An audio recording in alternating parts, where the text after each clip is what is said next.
Le film que vous allez voir va vous présenter le déroulement et l'esprit des visites adaptées art et soins en dialogue que nous menons depuis quelques années, 3 ans, au Musée Royaux à Bruxelles. Notre objectif est de rejoindre et tenter de rejoindre la personne dans ce qu'elle est grâce au dialogue devant l'œuvre d'art.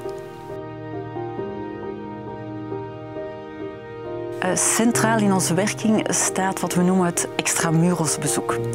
We gaan dus ter plaatse naar het woonzorgcentrum. Dat gebeurt in een gezellige ruimte.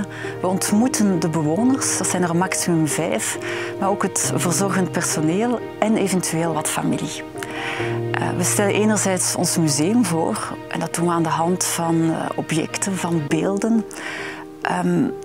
Maar minstens even belangrijk is ook kennis te maken met de bewoners zelf, te luisteren naar hun verhaal.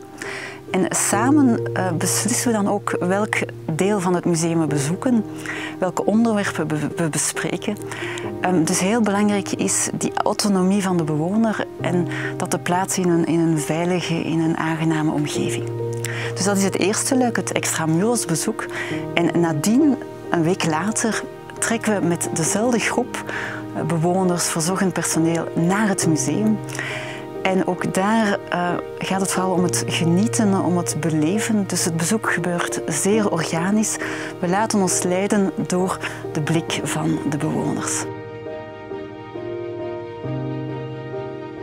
Ce que nous avons appris à apprécier, ce sont ces moments d'échange devant l'œuvre d'art, des moments de silence également. En fait, on est moins dans une visite guidée traditionnelle qu'une visite accompagnée, où le dialogue évidemment est la clé. Et donc on se rend bien compte de ce pouvoir de l'œuvre d'art, de déclencher la parole, l'émotion, l'expression.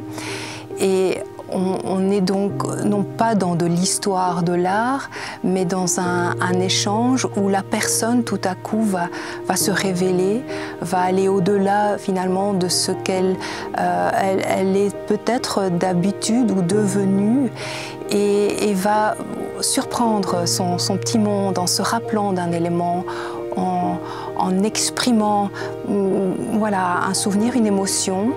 Et c'est donc cette force-là de l'œuvre d'art que nous avons pu découvrir et vivre très régulièrement durant ces visites art et soins en dialogue.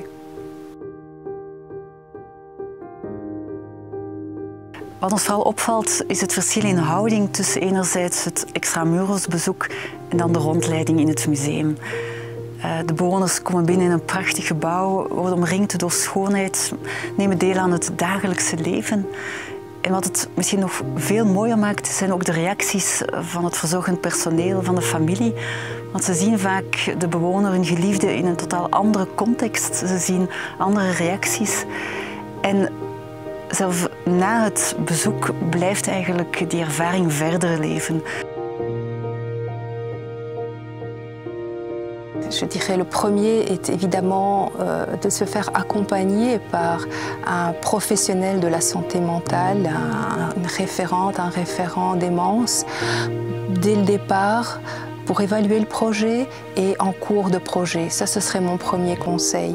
Un deuxième conseil, évidemment, c'est d'avoir une petite équipe de médiateurs, de guides qui ont ce don de l'empathie, qui savent se mettre à la place de l'autre. Et un troisième conseil, si je puis me permettre, eh bien, c'est que l'histoire de l'art, ce sont des grands noms et puis d'autres moins connus, mais c'est aussi une aventure humaine. Donc, essayez de collectionner un maximum d'anecdotes, la petite histoire, mais qui va rendre proche l'artiste de la personne du visiteur.